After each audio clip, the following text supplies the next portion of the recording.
breathe in and breathe out, and just be for a few moments. Allow yourself to settle.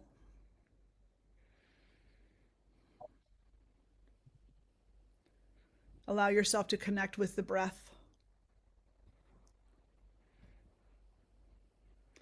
Know that as you breathe in, you're being nourished. And as you breathe out, you're being cleansed. As you breathe in, there's space being manifested within you. And as you breathe out, it is occupation of that space. It's residing in that space, intention building in that space. As you breathe in, it's life, and as you breathe out, it is also life, and all that comes with that. We'll draw the hands together in front of the heart, and together we'll lift our voices in one Om, followed by the invocation mantras. Take a breath in. Om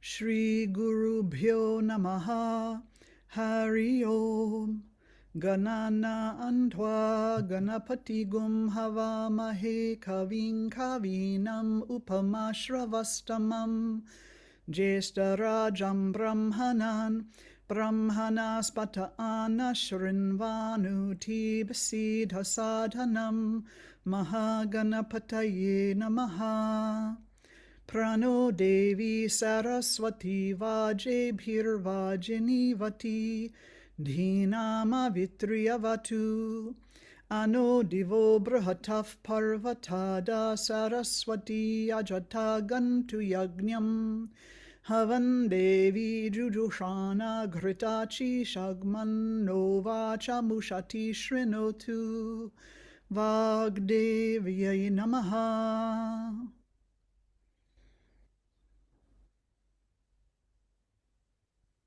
And gently fluttering the eyes open. And I'll start by saying that I don't usually pre-plan these talks. They are, hello Niranjana, hello, and hello, good to see you. I don't usually pre-plan these talks. I wait until we're all sitting together and then come to a decision of or we just receive the inspiration of where the talk should go to. But there is something that has been on my mind. I don't know, maybe since November, but most definitely for the past few weeks. And it brings me constantly back to the Bhagavad Gita and Arjuna's dilemma. And not only Arjuna's dilemma, we focus a lot on Arjuna's dilemma. And so who is not familiar with the Bhagavad Gita? I know at least 3 of you are. So everybody is familiar with Bhagavad Gita. Okay, good. So, I think most times when we start talking about the Bhagavad Gita, we of course begin with chapter 1 and the definition of Dharma and what that entails, and we talk about how Arjuna has this breakdown and how he is facing this personal crisis of whether or not to fight this war, of whether or not to lead this battle, and we depending on the teacher. We might enter into a conversation of how Krishna deals with this, how initially he kind of talks to Arjuna's ego a little bit. You're a warrior, people are going to think poorly of you, you're going to stain your family's name, that doesn't work. And so then he talks to his compassion, he talks to his anger, he talks to him on all different levels of the ego, until he finally says to him, the ultimate truth of the matter is, this is your dharma. And it's already been done. Your mistake is that you are thinking that you are the one doing this. And this is already played out. This is already completed. So you're actually taking on more guilt, more remorse, more anger than what you need to. And That's a tough conversation to have with people because, let's face it, nobody wants to hurt anybody at the very heart of themselves. At the very heart of every human being, every human being, no matter really who they are, all they want is to be happy. Definitions of happy differ, of course, and that's where the issue comes in. The definitions of what constitutes happiness. For some, happiness is an egotistical pursuit over that which satisfies. So let me get that car, let me get the raise, let me beat you out for the promotion, let me get the better of whatever it is that you have, And happiness for many people becomes a competition of sorts. Let me get more than what somebody else has, or let me get what I want, and then let me not lose it. So tied in with that concept of egotistical happiness is also this idea that happiness should be long-standing, that it should be a permanent fixture on the landscape. And as we've been told time and time and time again in every single scripture, in as many ways as is possible, or maybe not as many, but in many ways, happiness is like everything else in this manifested plane. It's temporary. Everything in this manifested plane is temporary. Nothing is permanent. When Mahishasura approached Brahma and said to him, I've been praying to you for thousands of years. You need to give me a boon, a gift. You need to give me something. Brahma said, what would you like? And he said, immortality.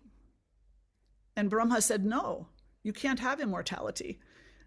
Even the gods must die when they embody. Even the gods must die. So everything that is manifested becomes unmanifest at some point in time. So it's interesting when we start talking about these different concepts of happiness. So we have that egotistical happiness, and then what Krishna is trying to explain to Arjuna, and really largely it's Arjuna's ego that is in the way of hearing this initially, is that there's a different kind of happiness, one that humans really can't understand, because it's not necessarily a huge part of our lived experience. It's not taught to us like the ABCs and the 1, 2, 3s. It's not given priority, not even in church and temple sometimes, right? Not even in church and temple. It's not given priority. Other things are given priority, and that's okay. But if we want to understand this, what we'll call here divine happiness, then we do need to move it up the line of priority. We need to give it at least one of the top 3 spaces. And in order to do so, we have to investigate our own personal perception of happiness and where that limits us, where that stops us from using what's called our great imagination. Another beautiful concept, the great imagination. I don't remember where this concept came from, but I read it in a book many, many years ago. And I do believe the book was called The Great Imagination, but it might have just been the chapter in the book. And it was exploring concepts in Sanatana Dharma. And it said, human beings, if there is one thing, and maybe it was George Feuerstein who said this, if there was one thing that we know of, that we can almost firmly say human beings are born special with, it's not consciousness, because all beings have consciousness. It's imagination. It's the ability to imagine oneself, to imagine all other beings in particular conditions. And when we use that imagination to envision ourselves into peace, into unity, into the resolution of today's conflicts for the sake of today's peace, then we call it the great imagination, because it's being utilized for divine purposes. So Krishna is trying to logically explain to Arjuna something that Arjuna is having a difficult time perceiving, and additionally, he's not using imagination to try to conceive of it. I do love, though, that he says to Krishna at one point, he initially, he's of the opinion, depending on the translation that you read, that, Krishna is either his cousin or his friend. He's another human being, although a great one, a great one. But then at some point, Arjuna starts to realize, like, Krishna's talking about things that happened in the past that he doesn't remember. He's talking about, the eternality of things. He's talking about things that are elevated above Arjuna's perception and understanding. So he says to him, who are you? Who are you? I'm getting the picture. You're more than what you're telling me. Show me your true self. And I can just imagine, Krishna having a good sense of humor, kind of shakes his head and says, oh, here we go. I think maybe he should have put a little context to that and said, prepare your imagination for something that you have never experienced before, may never experience again until after this life. Try to imagine something that you have never before beheld. But he doesn't. He says, okay, I'll show you.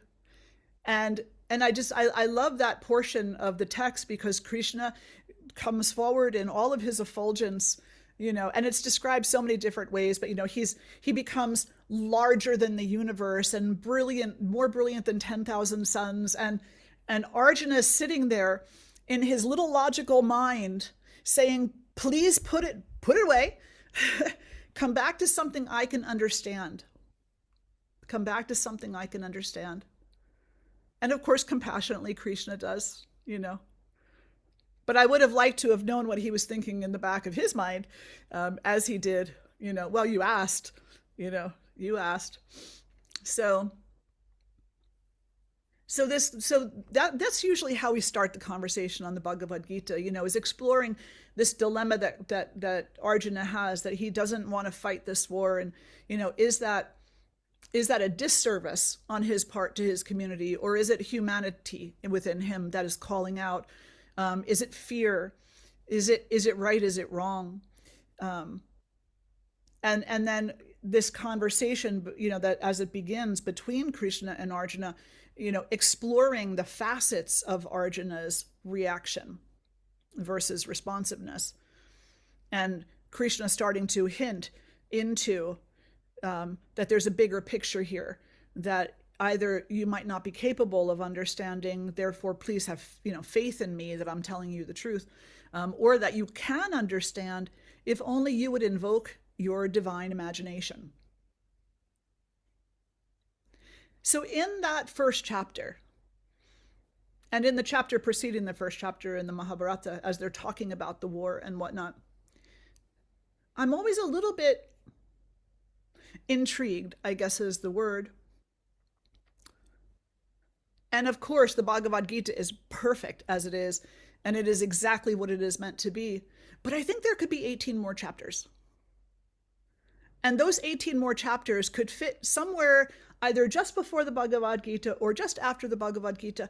And what those 18 chapters represent is why on earth all those people stood behind King Dhritarashtra and his sons. Why? What is the psychology of that? How were they using their imagination? How were they succumbing to ignorance? What is the psychology of following blindly? And I have heard teachers say, well, in Bharat, today, what we call India, there has been a long-standing tradition, understanding that whoever is in power deserves loyalty. And so, I don't know. If that was the fact, we wouldn't even have the Bhagavad Gita. If whoever is in power deserves absolute loyalty, then Arjuna would have been incorrect to stand up to his cousins. So that can't be the whole story. What is it psychologically that calls us, or some of us, and actually all of us at some point or another, to side with that which is corrupt, to side with that which is violent, to side with that which is ethically incorrect or ethically lacking? What is it? And this is not to say, This conversation is not to point fingers at anybody. It's to go inside of one's own self and say, at how many points in my own life have I made the choice, knowingly or unknowingly, of siding with something that felt ick? And why? Why? It seems to me, from the logical side of my mind, and I don't know, I think I'm both blessed and cursed that I think equally through my left and right side of my brain. So I half of the time want very specific detail, analysis, logical understanding, and I equally on that same subject want the imaginative explanation, the inspiration of it. So I have sat with this both ways and said, what is it? Why were all those people on that hillside with someone who Krishna said himself to Arjuna? When he said to Arjuna, what are you so afraid of? Arjuna replied, and I'm paraphrasing, of course. Arjuna replied, well, if I do this, society will be ruined. Women will be tainted. The laws will mean nothing. The world will never be the same. And, you can kind of picture Krishna scratching his head and thinking to himself, didn't we talk about this? Those things are already happening. They're already happening, so they cannot be the excuse you use to avoid doing what must be done. What is it that causes us to follow or to recoil? And what is it that caused those individuals to follow a corrupt leader, to fight to the death for that leader, for those that set of ruling family? And how do we acquire this worldview that leaves us in such deep, tragic questioning of what is the correct thing to do and what is the less correct or incorrect thing to do? Does that make sense? Yeah. So I've been thinking about this a lot lately, and from a psychological perspective, it seems like most people, unless they're very, very well off, and even then, we're seeing it in today's world, even then sometimes, this fear happens, the fear of losing what one has. So, the poor family who have difficulty putting food on the table for their children and themselves, they're afraid of not being able to put food on the table, of not having a roof over their head or heat in the winter. And that certainly is a very strong psychological stimulus, that kind of fear on a very, very basic level of survival. You go to your span of middle-class individuals who do have, a little bit easier time, who do have reserves in their pantry, who do have the ability to heat the house, but they too are afraid. They too are afraid of losing what they have. They may not know it. They may walk around all emboldened and, oh, hey, I have more than they do, and therefore I'm a success. But in the back of their mind, what they're saying is, but what if I lose that? They witness, they see, they look upon the struggle of what we'll call the lower socioeconomic classes, and they say, I don't want to be that, so I'll do whatever I have to do to be here where I am or in a higher position. And then you have, the ones who don't really have to worry monetarily, the millionaires, the billionaires. And these individuals, they're witnessing, largely subconsciously, the middle classes and the lower socioeconomic classes. And while they have reserves that they will never even use, they have reserves that are so tremendous that they could end a lot of problems in the world. The psychology of the human being is to look and to say, I don't want to be in that middle class where it's too close to that edge. And I definitely don't want to be in the lower socioeconomic class. And I don't want to be in any class that has prejudice against it, that has, a lack of accessibility to power, that has a lack of accessibility to one's own agency or authenticity. So I will do whatever's necessary to keep what I have. And that seems to be the number one driving force that I have been able, in my own heart and mind, to see as an understandable, which I'm using that term in a certain way right now, an understandable reason why people align themselves with that which is detrimental to all other beings. Because there's fear. They will say, no, there's not. There's no fear. There's no fear. We're just right. No, there's fear. There's absolutely fear. There's always fear. Always fear. Why did your friends side with the bully in high school? Because they didn't want to be bullied. Right? Why does your coworker, answer to the unreasonable employer, the one who is constantly asking for more and more unreasonably, because they don't want to be without a job? So fear is like the biggest motivator, and fear of losing what little or whatever I have now is a huge, huge fear.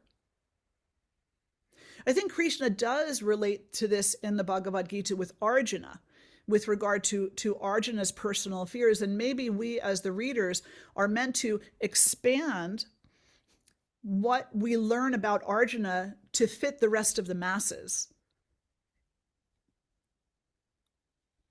But it would still be beneficial to us.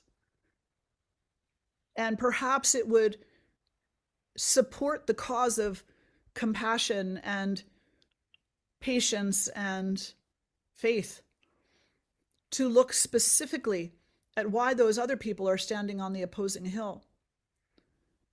To come to understand that this is this statement might be a little tragic in and of itself, but they're not just evil. They're afraid. They're not just the enemy. Arjuna said himself, these are my friends, my family, my teachers, my gurus are over here on this hill. This is mind-boggling.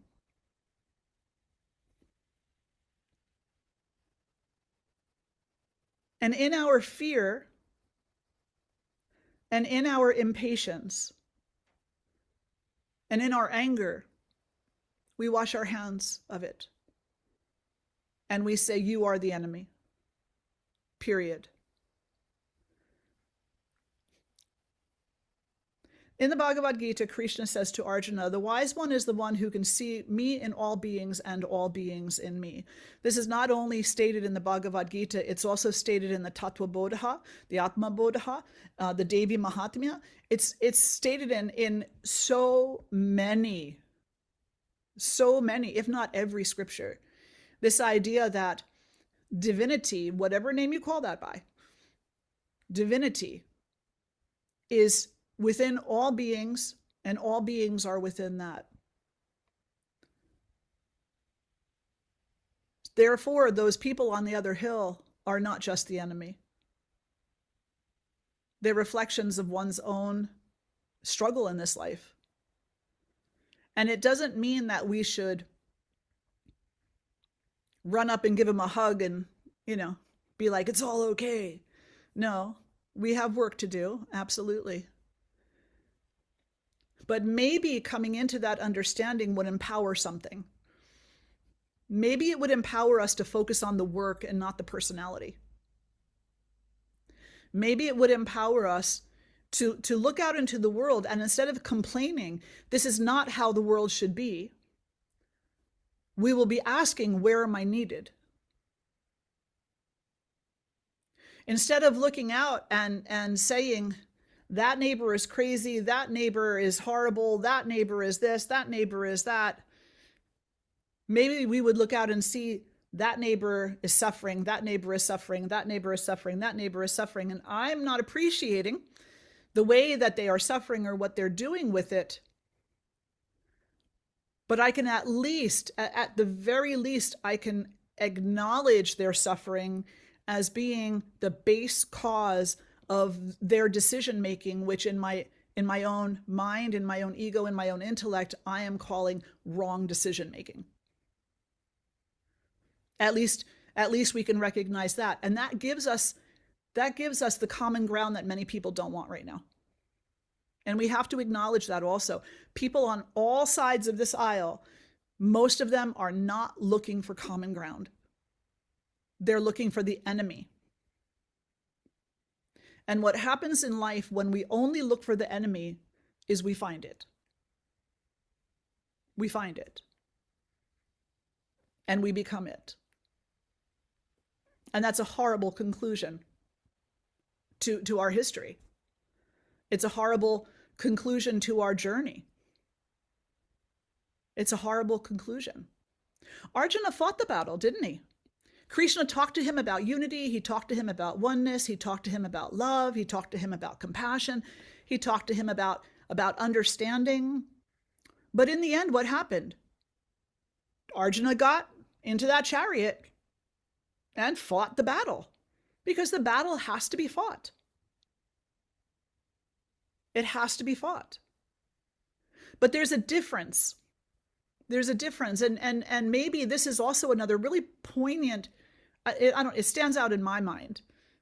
And I'm sure that there are teachers who have talked about it. But the war is being fought from two perspectives. On Arjuna's side, he's trying to see through Krishna's eyes. He's trying to see that this war must be fought for the good of all. This war must be brought to its conclusion.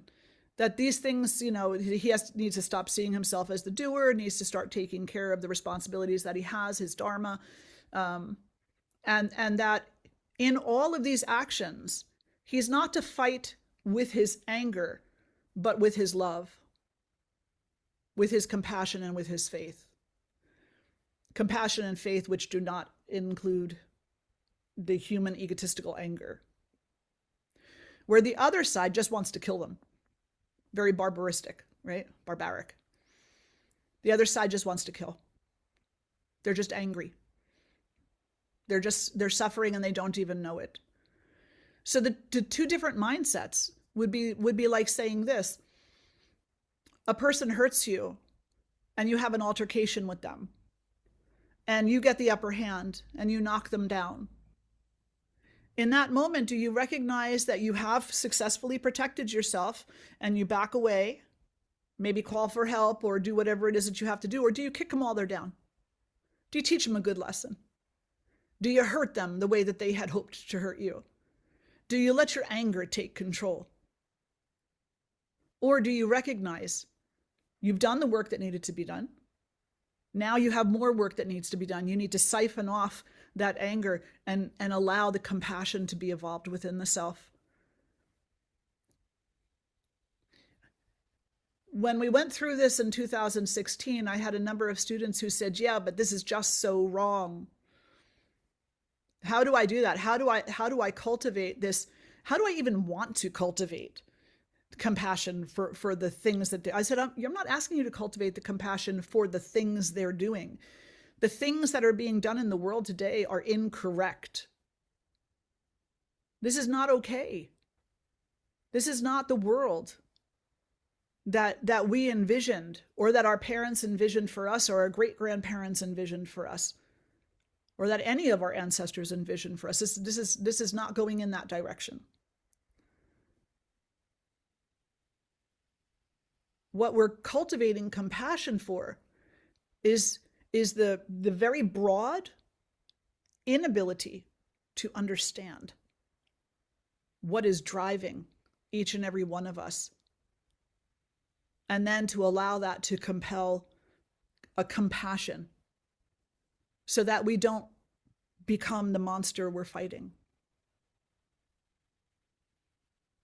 That was a lot. But obviously it's been, on my mind, and people have been asking questions, and I've been talking about it a lot. And it's interesting right now being in Ireland, and I get the question a lot of the time, how are you Americans feeling? And I say, oh, that's a complicated matter, that's a complicated matter. Because there's all points on the spectrum with how people are feeling, how they're dealing with this. And then they will ultimately say something, which I think is really insightful. In a reassuring tone, they'll say something to the effect of, well, your country is so young. You haven't been through this. We have. We know what it looks like. We're not in denial. But Americans have lessons to learn. They need to wake up. And perhaps this is the only way that they can. It's unfortunate that they're dragging the rest of the world into it with them. And that brings me both comfort and sorrow. Comfort because the rest of the world is not just seeing Americans as all crazy, or all lost, or all violent. They're recognizing the suffering that's happening across the board. They're looking at both hills symbolically, and they're saying there's a struggle, and the struggle is real. And this has happened before, and it will happen again. And all any of us can do is learn to the very best of our ability and intention. And we need to set our intentions high for this one. We really do. Learn to the highest possible intention what ethic is, and then live in it. Stop making excuses. If you're afraid that you can't put food on your table, there are people, good people in the world who will support you putting food on your table. If you are afraid that you can't afford heat to make your house warm in the winter, there are good people in the world who will gather around you and bring warmth into your life and support you in ways that are needed.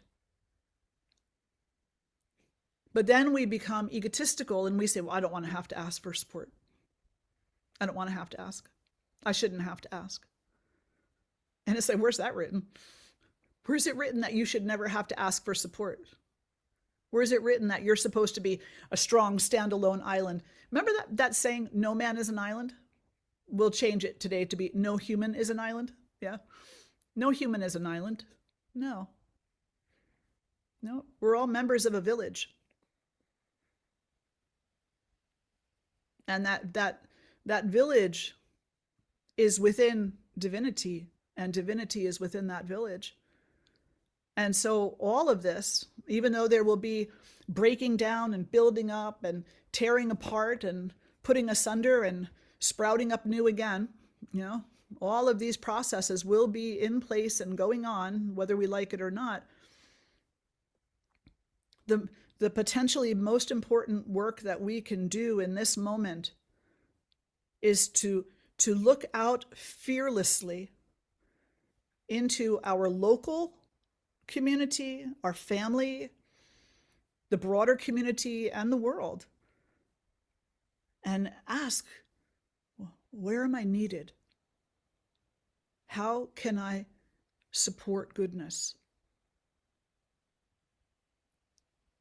I hear a lot of my friends, we have some great conversations about this, and I hear a lot of them say things like,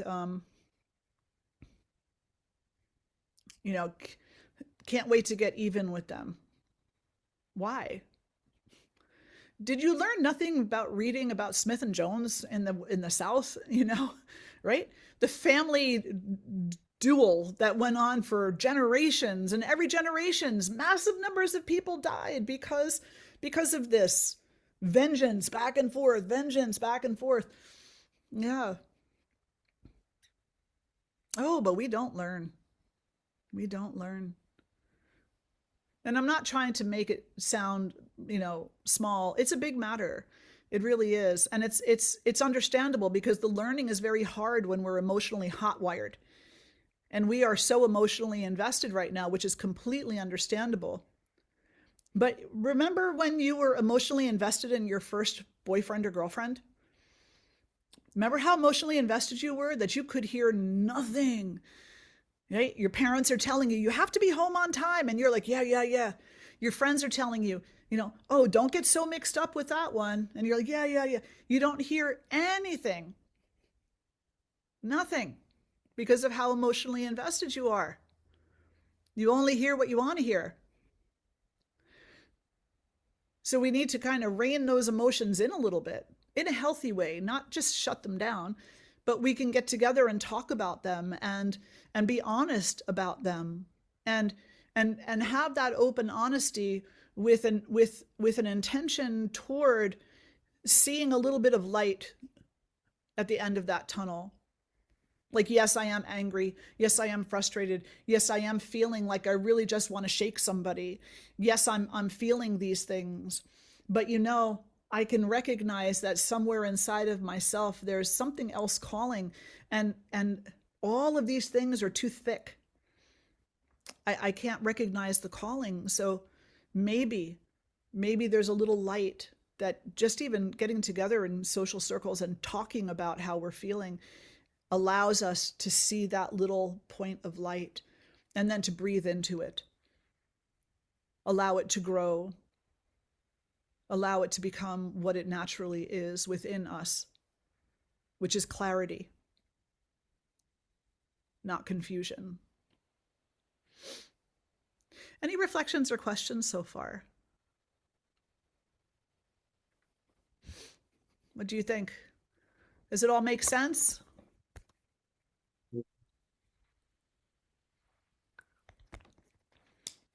Did somebody say something? It's absolutely true. It's hard though. It's hard. I think the reason why everybody focuses so much on Arjuna in the Bhagavad Gita, because it's obviously a conversation between Arjuna and Krishna. But I think that may be why that question doesn't come up so often. I'm sure that it comes up often, but not as often. Why are those other people standing on that hill? Is in some part because this spiritual path that we're on, this path of awareness and awakening that we're on, is an individual path. It's me and my own radical self-responsibility. And perhaps they don't want to minimize that individual responsibility by focusing too much on what the others are doing. Because when we talk about what the others are doing, then the tendency becomes shame, blame, complain. Yeah, I'm pointing the fingers and whatnot. But still, there is this idea that we're here not only to study ourselves, but to see all things with clarity, with patience, with compassion. And that word compassion, sometimes I use that word and it's very clear what it means. Other times I use that word and there's an energy that sweeps by that says, that word can be so easily misunderstood. Compassion for niceness, compassion for agreement, compassion for I'm not going to argue with you because I don't want you to be mad at me. Compassion for I'm not going to say what's really on my mind because I don't want to irritate you into saying what's really on your mind. That's not compassion. That's not compassion. That's avoidance. Largely avoidance. Yeah. Compassion is a very simple thing. It's a very simple thing. It's looking and seeing clearly. And it's looking and seeing clearly, number one, suffering exists. Number two, no one wants to suffer. Number three, there's a way to end suffering, or to minimize it at least. And number four, very few of us are ready to invest in it. But we could, if we would only choose to. That's it.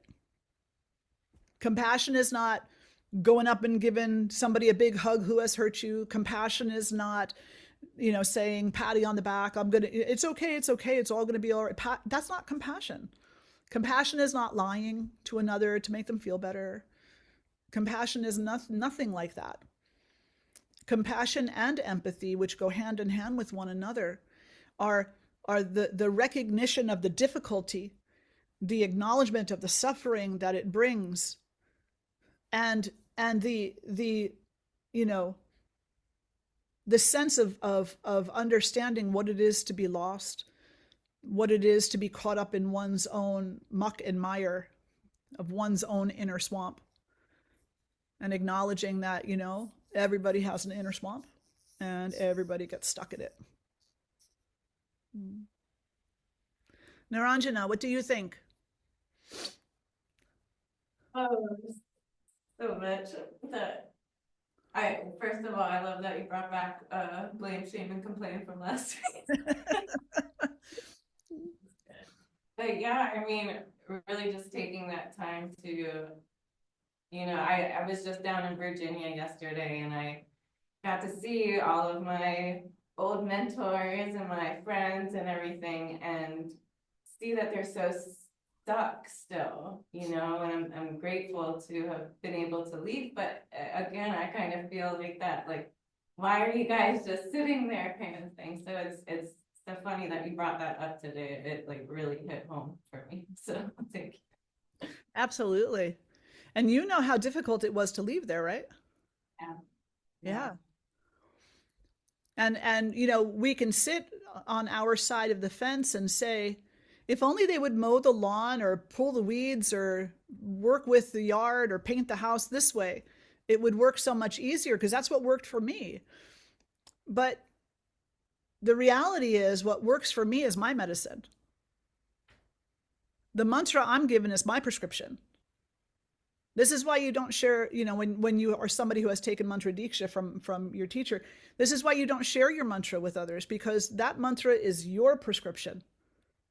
It's not going to be the same for every single person. And so whatever it was that caused you to decide it's time for the next step, that was your prescription, your medicine. And, it's like they're in the line at CVS waiting for theirs. Or maybe where they are right now is their medicine. Isn't that one heck of a thought, right? Maybe them being exactly where they are right now is their medicine. Oh, goodness. Yeah. Wonderful. Shambhu, what do you think? Oh, my swamp has a donkey that's voiced by Eddie Murphy.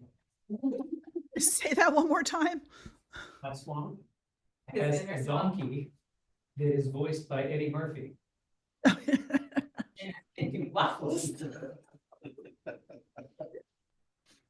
No. No, I think whenever I think about the Gita, we always tend to look at it in this abstract way for that individualized path. Like, well, this is just, you and your own internal demons. I think rarely does a generation have the opportunity to see that, no, there are actually sides, that there is, that there is a war going on, that we as an individual have to take a side on. So it's hard medicine for people who are used to looking at the Gita in that abstract. Well, it's just my conversation with God, and it's that impossible personal task that I must make, not like, well, I have to live with a family who believes in different things. Absolutely. And could you imagine if we did take a step back and we made the conscious effort to cultivate compassion and empathy?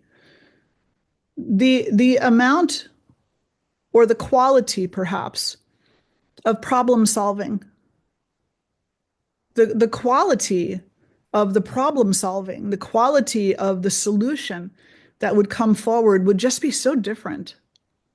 So different. than what it is right now. And it doesn't even depend on both or all sides being equally invested in that. It doesn't depend upon that. I love the saying, I'm not sure what the research entailed, but apparently they did some kind of a study, and the outcome was pretty obvious. It was, and I always soften it a little bit because people sometimes don't like extremes, but the actual determination was 100% of everything will resolve itself without you. And so I always say 99% of everything because I want to give people's ego that little 1% of comfort, you know? So, but the reality is 100% of everything will resolve itself without you. And when we humbly come into a place of knowing that, that eventually everything is going to change again. Eventually it's going to be different. And then eventually it's going to be different again. Then the humility associated with really knowing and accepting that, I feel empowers us to do a different kind of work. And it's not the work of retaliation, and it's not the work of hate, and it's not the work of, vengefulness. It's actually the work of love. It's actually the work of reconciliation, and not necessarily reconciliation of the broken human relationships. No, it's reconciliation of one's own relationship with divinity, and thereby one's own relationship with everything that is divine, not just the one person that you're pinpointing and pointing the finger at and saying, you've made my life miserable. Yeah, it's powerful. It's very, very important. Anybody else? Any thoughts or questions or reflections? Yeah. Could you talk either a little bit louder or come forward a little bit more? It's just difficult to hear because of the microphone on the. I hadn't really said anything. Can you hear me okay? Now I can. Yes. Yep. So just to clarify, you're saying, I mean, I'm in a place where it's really hard to know how to act, what to do, because it's egotistical to feel like I know the right way to do things, And so I like to frame it as, am I acting in love and compassion, in an area where there's need in my community? I think it helps to reframe it. And then for that clarity, do you say that, we get that clarity through our daily practice, through what you teach here, that's how we get the clarity in life? Yes, absolutely. And such a thoughtful and insightful approach that you're laying out there. Absolutely, yes. So it's not to say that we want to stand there and claim that what we're doing is what is the right thing. Because in the larger picture of humans and of the human-made world, we exist in a world of opposites and unimaginable consequences for all sides of any action. So we can never truly say, in this manifested world, my behavior is correct. Because you can commit a great service in your mind, and it can have extremely horrible consequences. And you can commit a great atrocity that you have decided is an atrocity in your mind, and it can have really supportive consequences. So how do we say? So instead of saying in my humanness, I'm right and you're wrong, we say in my heart.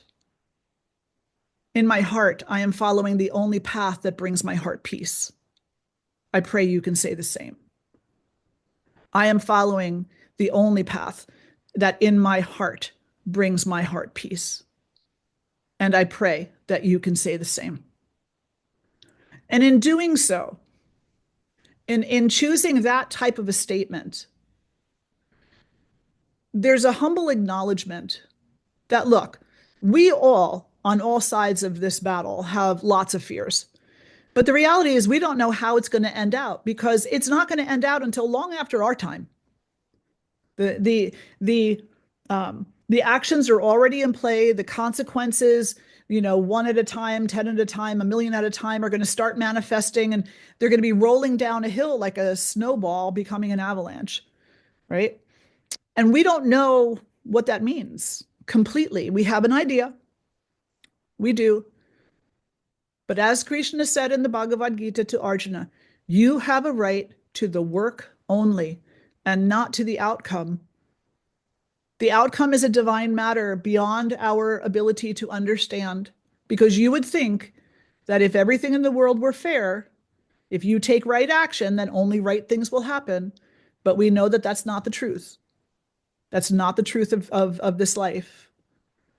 So if we cannot claim absolute ownership over what is right in the manifested world, then let us at least claim complete responsibility over the peacefulness in our own heart and the alignment that we hold with that peacefulness, and that we don't mistakenly see that peace as occurring at the consequence of someone else's suffering. I will never be at peace if I am investing in your suffering, because as long as one person in this world is suffering, we are all suffering to some degree. So yes, alignment with the heart, the way that you stated it before was beautiful, coming into that place of love and never knowing quite what to say. We don't agree, to appease. We don't, in other words, lie and say, oh yeah, I see your point and I understand you. No, because odds are you're not understanding some of the people in your life right now. They're completely perplexing, and that's okay. The only thing that we can do is take responsibility for where we're coming from. And as I sit and think about it, and this is my reaction, my response to individuals who ask me questions, and they definitely have, I have sat with this and I have decided that the way that I am approaching this is aligned with my heart, and it brings me peace. It brings me peace to know that I am walking in service of peace. And I just pray that you're doing the same. I pray you're doing the same. Did that answer your question a little bit? Yes. It's not easy. None of this is ever easy. It'd be so good if it was. It'd be like there's a 72-page book out there somewhere that says, here are the 10 steps, right? Like AA has the steps, right? So actually there is a book. It's called Patanjali Yoga Sutras, right? You've got the yamas and the niyamas. There's your 10 steps right there. Nonviolence, truthfulness, non-stealing, non-grasping, economy of energy, contentment, cleanliness, discipline, internal discernment, self-study, and devotion. Those are our 10 steps.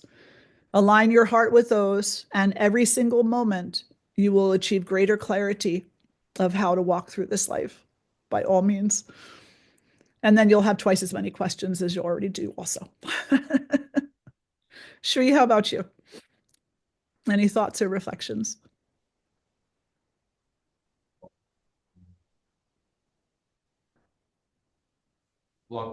There's a lot to take in, like you said, but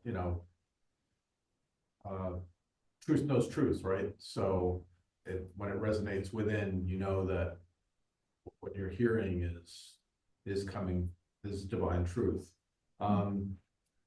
The only thing what struck me the most was, and I actually made a note of it, was when you were talking about showing compassion, but that doesn't mean always being kind to someone at the detriment of you. I was just thinking about the balance between compassion and self-compassion, and how important that is. That we want to be compassionate to all things and not everyone, but we also need to be self-compassionate to ourselves, because we're being compassionate to them because we're recognizing the divinity within them, we're serving the divinity within them, but we're also recognizing divinity within ourselves and serving divinity within ourselves. So Absolutely. Yes. And perhaps, perhaps one of the greatest, because there are many, perhaps one of the greatest acts of self-compassion that we can perform, that we can practice, is to not inflict unnecessary harm onto another and have to live with the guilt of that. Because when we purposefully inflict harm with anger or hate as our motivation, there's a lot of karma that goes with that. The karma of guilt, the karma of remorse, the karma of self-hate and self-denigration. And so maybe, and you really struck on something there. I think maybe that act of self-compassion is not taking actions out of that anger, out of that hatred that are going to bring you to that place of hurting yourself. And that's really difficult because, we live in a world that likes justification, egotistical justification. And yeah. And the problems in the world are definitely not going to be resolved, in this 1 hour conversation. Lord, wouldn't it be nice if it was that easy? However, at the very least, it gives us something to think about. The next time that we're going to, react to the neighbor who is on the opposite side of the argument, or to the stranger, who's waving a certain kind of flag, maybe we can just stop for a moment and ask ourselves a couple of very basic questions. And the first question that we might ask ourselves is, am I able in this moment to clearly see that this individual is being driven by fear and suffering the same as every other individual is being driven by this? And in this particular moment, is it really necessary and useful for me to confront them over it? Or can I just leave them alone because they're actually not the problem? They're actually not the bigger part of the problem. Can I just leave them alone?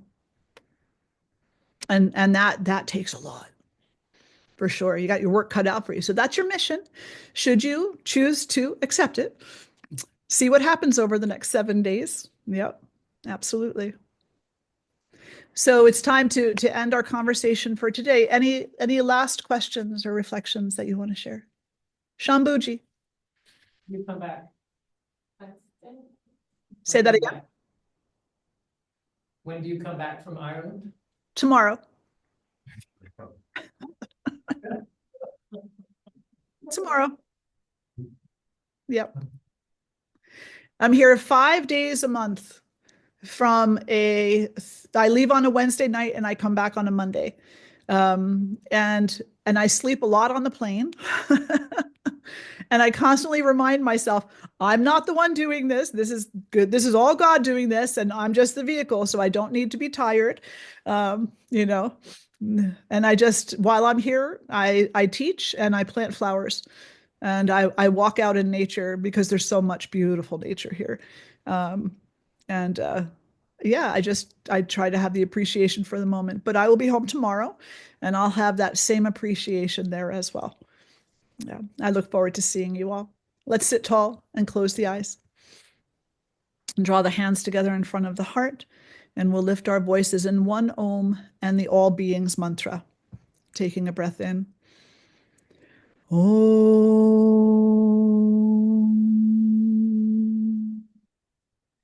Loka samasta sukhino bhavantu. Loka samasta sukhino bhavantu. Loka samasta sukhino bhavantu. Om shanti shanti shanti. Hari Om Shri Guru Bhyo Namaha. Hari Om. now and always honoring your light and the light of all beings everywhere. Om, peace, peace, peace. Enjoy the day, everyone. Thank you so much for being here today. May the rest of your day be peaceful and full of joy. I'll see you next time. Safe journey back. Thank you.